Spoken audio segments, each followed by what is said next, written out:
Hi Nicole and Chris. Ako si Odette, tambalanista since 2000. Ay talaga ba? Hindi pa ako graduate ng college nun eh. Etchos mo kami. Lakas mo ka-invento. Etchos mo kami, Odette. Anyways. Ako nga, naghahanap pala ako ng trabaho nun eh. Ako nga, hindi pa ako gumagraduate. Pero tambalanista ka na agad. Grabe naman yung power of manifesting mo, Odette. Na-predict mo ka na-predict agad. mo agad. Year 2000 pa lang. Anyway, I am a single mom with 4 kids. Kabilang ako sa pamilyang tila sinumpa pagdating sa pag-ibig. Ang malas naming lahat. Walang swinerte sa buhay may asawa. May mga kamag-anak naman akong kasal pa din pero they chose to stay in their relationships para lang masabi na buo ang pamilya nila. They chose to stay kahit behind closed doors, nagdurusa sila at lumuluha. Naisipan ko na magbahagi ng aking kwento para kapulutan ng aral. Hindi bali ng mabash. Hinanda ko naman na ang sarili ko. May karelasyon ako ngayon. Malaki ang age gap namin. Matanda ako sa kanya ng 9 years. He's 21, I'm 30. Crush siya ng barangay kaya kahit ako, takang-taka, ba't ako nagustuhan? Binata, pogi, dancer, at skateboard player. Sa kabila ng pagiging single mom to 4 kids, niligawan niya ako ng 1.5 taon. Alam niya ang lahat sa akin at tinanggap niya ako ng buong buo pati na ang mga anak ko. Walang barkada, walang bisyo, walang chicks. Pagka ganyan, naninervous ako. Anong meron dyan? Ang bait, ang Ang bait. bait. Kung wala sa bahay, nasa trabaho. May pagkasuplado, konserbatibo at seryoso sa buhay. Perfect na sana pero may isa akong problema sa kanya. Napakaseloso at napakastrikto. Bawal akong mag-ayos. Bawal akong lumabas. Bawal akong makihalubilo sa mga lalaki kahit sa mga kapwa ko babae. Kahit yung anak ko na 5 years old pa lang, bawal magsuot ng sexy. Para ako nakatira sa kumbento. Kulang na lang magsuot ako ng abito. May isa pa pala tambalan pero atin-atin lang. Atin-atin pero nationwide to. Marites na marites lang. Atin-atin lang to ha. Atin lang to ha. 3 lang tayo nakakaalam. Ikaw, ako at ang buong nation. May isa pa pala tambalan pero atin-atin lang. Ang boring niya sa keme. Siguro kasi bata pa at akong una niya. Dahil conservative, hindi adventurous. Ito naman si Odette. Kala mo naman, porque naka-4 ka na. Galing-galing mo ha. Intindihin mo yung sa first time. Oo, baka naman kasi. Ngayon naman sabi niya, no, siguro nga kasi bata pa at ako yung first. Yun naman ang explanation. Okay. Dahil nga conservative, hindi adventurous. Pero yun, kaya namang remedyohan. Kahit madalas akong bitin at bored, nagagawan ko naman ng paraan. Lagi kong tinatandaan na panandalian lang naman ang tawag ng laman. I always remind myself na yung pagmamahala namin, pangmatagalan. O, di ba? Hindi man kayo nagtagal doon. Yung pagmamahal niya naman pangmatagalan, o, di ba? Tambalan, meron ba kayong tips? Ayan yung tips. Ba't kayo tips? Ay, iba pala yung tips. Ito pala. Meron po ba kaya akong pwedeng gawin? O meron ba kayong tips para mabawasan ang pagkaseloso ng partner ko? May mga tips po ba kayo tungkol doon? Hindi ko naman siya maiiwan or iiwan kahit sakal na sakal ako, kaya may mga tips ba kayo para hindi ako masyadong mabother sa pagiging seloso niya? Salamat Nicole and Chris sa pagbasa ng aking kwento. Abangan ko po ang inyong payo. Ang inyong tambalanista, Odette. si Odette na bored. Oo nga, nagpalit pa naman ako ng background music. Akala ko pa naman dun patutungo ang Hindi. usapang to. Hindi niya issue yung keme. Ang mas issue niya yung selos. Yan, yung hindi ka makagalaw, hindi ka makakilos, parang Para may ka nasa- CCTV, Oo, no? correct. May nakabantay lagi. Sabi ko na wala talagang perfect eh. Yung mga sinasabi niyang walang chicks, walang barkada, may itsura, bata, sariwa. Sabi ko na eh. May downside. Kasi wala naman po talagang taong perfecto. And para sa akin, kung halimbawa yung pagiging seloso niya ay titingnan mo sa magandang perspective. Kung hindi masyadong sakal na sakal, I mean, sa perspektibo na kung hindi mo naman kailangan lumabas, wag ka lumabas. Oo. Kung hindi mo naman kailangan mag-ayos, wag ka mag-ayos, di ba? Correct. Pwede mo tingnan sa anggulong yan. Kasi ako gusto ko lang sabihin na wala kasing taong perfect. Ikaw mismo, Odette, hindi ka perfecto. 'Di ba? So, may mga bagay ikaw, syempre side lang ng story mo yung narinig namin. Hindi namin alam yung side ng story ng jowa mo. Kung ano yung mga feeling niya pagkukulang mo, which is meron. Hindi naman pwedeng wala, 'di ba? Correct. Pero baka he chose to look at the bigger and more bongacious side of you. Yung The mga better strength side of mo, you. oo, kesa Yes. yung mga kakulangan mo. Totoo. 'Di ba? Baka ikaw nagrereklamo ka, bored ka, nagrereklamo siya, pagod na pagod siya. Parang Hindi po nakaisa na higit oo, 'di ba? Ayun Parang na, pagod isa na pa. pagod, 'di ba? Alas 12 pa lang Oo. ng hating gabi, kaya pa yan hanggang madaling araw. 'Di ba? Pero siya pagod na, umaangal ba Pero, siya? 'di ba? Pinagbibigyan ka. Kaya hinahayaan niya na lang. 'Di ba? Yung mga Kahit ipasok ganon. mo siya bukas. Correct. 'Di ba? Kahit ang dami niya pang gagawin, 'di ba? So may mga ganon. May mga bagay na tinitiis siya tungkol sa'yo kasi I'm sure meron.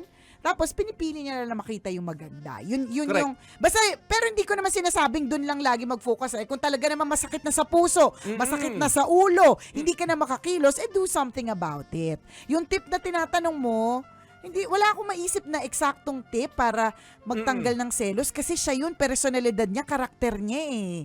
'Di ba? Wala akong naisip na eksaktong tip kundi sabihin mo sa kanya yung nararamdaman mo na ano ba? Correct, tama yun.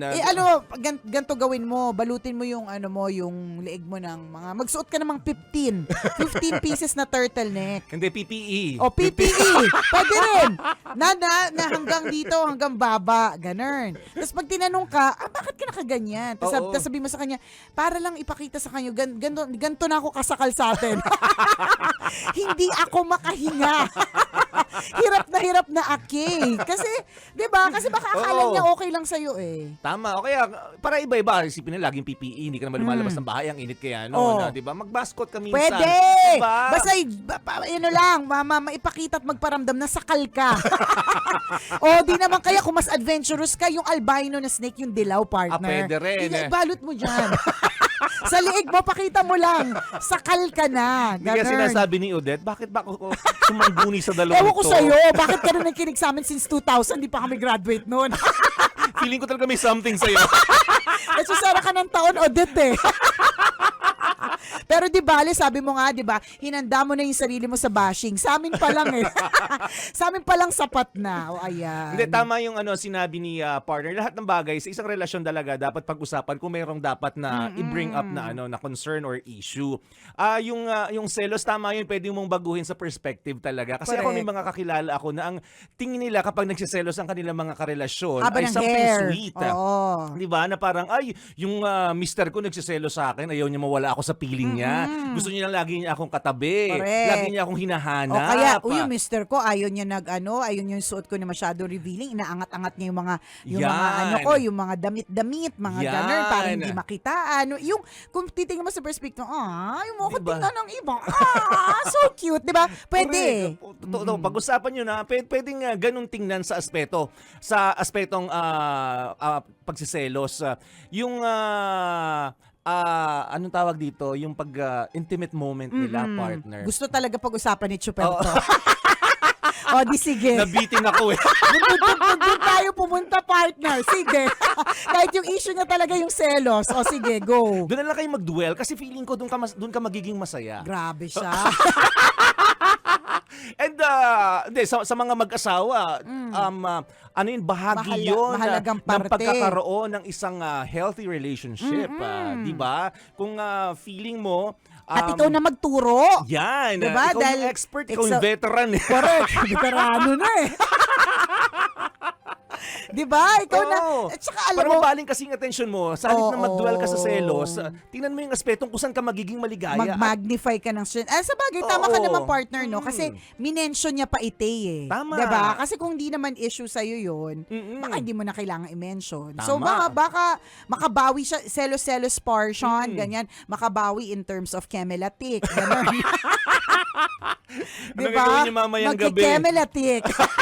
Maglalatik-latik kami. Hanggang maglatik-latik.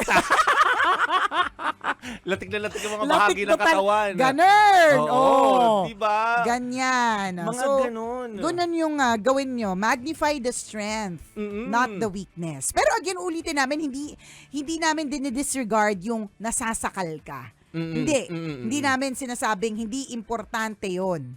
Ang sinasabi lang namin, baka naman pwede pang pag-usapan kasi ang daming positive traits ni Kuya. Totoo. Di ba? Yun din, isa pang, ang daming mga positibo. pwede mong tingnan. Di ba? Ang daming positibo sa kanya.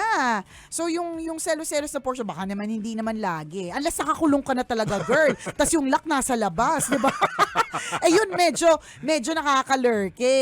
Oh. Correct. Hindi namin alam kasi kung ano yung level talaga ng pagsiselos. Oo. Maaaring para sa'yo, di ba, talagang Sakal-sakalan. nakakasakal. Pero para sa kanya, hindi, nag-care ako sa'yo kasi ayokong nababastos ka. Correct. Ayokong, di ba, napagsasamantalahan ka ng ibang tao. Tsaka isipin mo, 'di ba? Parang sabi ikaw na mismo Odette na nagsabi na meron kang 4 kids, tinanggap ka, single mom ka. Alam mo yung lahat tinanggap niya sa iyo, 'di ba? So baka gano'n na lang din yung yung pag take care niya sa iyo. Totoo. 'Yun, ganun. At maaaring kaya naghihigpit din sa'yo yung asawa mo kasi Baka di ba, malandi ka rin, Oo. girl.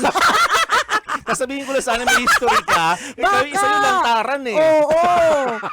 Sinabi ko na, partner. Huwag na tayo magtumpatumpik-tumpik ka. Baka malandi ka din kasi, girl. Di ba? Meron niyang May ano mga eh. tendencies ka. Oo, ganun.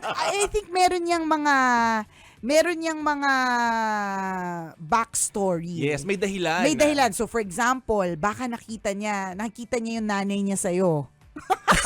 Diba? At yung nanay niya, hindi na, embento ko lang tong ko lang tong backstory na to ha. Baka yung nanay niya, nakita niya kung paano masaktan ng ibang mga lalaki. Or yun, ay, may mga ganun ba? So, ayaw niya ng ganun. Mga Correct. ganyan. O maaaring nakita niya din sa tatay niya. Oo. Siya yung tatay niya, Ganun mag-care. mag-care. At hindi minasama yun ng nanay niya. Oo, yung mga ganun. So, may Oo. backstory yan eh. Mm-mm. Ang daming positive traits ng jowa mo na pwede ka mag-focus on. Correct. Diba? At yun yung lagi sinasabi ng tambalan. Oo, diba? magnify the strength. Yes. Pero again, if it's too much, 'di ba? Anything that is in excess o lahat ng sosobra ay hindi na maganda. Tama. 'Di ba? So kung sa tingin mo sobrang sobra na, ikaw na nga talaga yung Ikaw ba nagkaroon ka ba ng jowang sobrang seloso, partner? Parang hindi. Para siguro sabi hindi naman niya maganda. Hindi naman yan gustuhin. Ba't ako magsiselos? Chill lang ako. Chill lang Kaya ako. ako lang siya dyan. Alam kong walang mangyayaring sama. Diba? Ganun. Parang wala. Kasi hindi naman ako malandi. Delayed yung reaction ko. Hindi. Kasi wala namang rason para magselos. Yun siguro. Okay. Diba? Kasi pwede mong tingnan sa aspetong... Diba? Kasi kung wala namang rason Oo. para magselos. Totoo. Parang katulad nung dati na may mga kasama yung asawa ko sa work dati. Yung mga kasama niya mga matatanda na. So kumbaga kung tatanungin ako kung nagselos ba ako ever, sa kung sino man walang rason kasi una mga matatanda na yung mga sobrang insecure ka naman bakla part kung ang tatanda na parang pang-principal na yung level ng edad. 'Di ba yung papunta na sa senior Grabe ka. citizen? Ganun. Tapos Hindi tapos nakaselos-selos. Oo, 'di ba? Hindi pero yun nga baka kasi merong trigger. Yes. 'Di ba? Hindi ko naman masasabing hindi ako selosa, partner, kung walang trigger. O let's say, Ikaw ba nagselos ka na din na matindihan? kasi walang trigger eh. Pero kung sakasakali, ano yung mga triggers, halimbawa? Sobrang sexy ng babae, tapos Tapos nagpapakita. umaaligid. Oo, nagpapakita. Umaali-aligid. Ng ano, Tutuwad. Alam ko nakatuwad din sa may harap ng, ayan, Yung ipapakita ng pisngi ng puwet. yan, yung mga ganun. Dahil sa pagtuwad-tuwad nakikitaan na. Oo, yung mga ganyan, yun Oh. siguro. Pero otherwise, wala namang kasing trigger. Tama. So ano yung trigger? Bakit may pagselos factor? Meron yung backstory eh. At yun yung dapat mong alamin. Ikaw ba? Malamang ikaw hindi. Hindi din Partner. ako, hindi ako. Oh, di ba? Hindi ka rin gustuhin eh. Para sa tayo. Sa background, chill lang din yung jowa mo. Hayaan ko siya kahit sasabihin niya siguro. Hayaan ko siya kahit dyan siya magpunta. Oo, carry lang. Ako na wala papatol dyan eh. Ang Sabi ng GF ko. dalawang bagay lang yan. It's either alam ko na walang papatol dyan or alam kong ano ako Hindi sa niya kanya, gagawin. hindi niya yun gagawin. Yes. Parang kahit na magkaroon ng triggers, Mm-mm. 'di ba? Kahit na wala siyang gagawin. Ganun. Correct. Ewan ko lang kasi kapag ka hindi nakikita. Ay, Yun kapag yun ka hindi lamang nakita, din. 'di ba? Natandaan ko nung pumunta, naalala ko lang tong moment na to, partner, na hindi ako nagselos. Baka kasi nandun din ako. Nung pumunta kami ng Las Vegas ng asawa ko, Oo. yung isa naming pinsan, dinala kami sa strip club. Okay. So parang syempre, para full yung experience doon sa strip club. Oy, okay, hindi po ako nagpo-promote kwento lang po ito.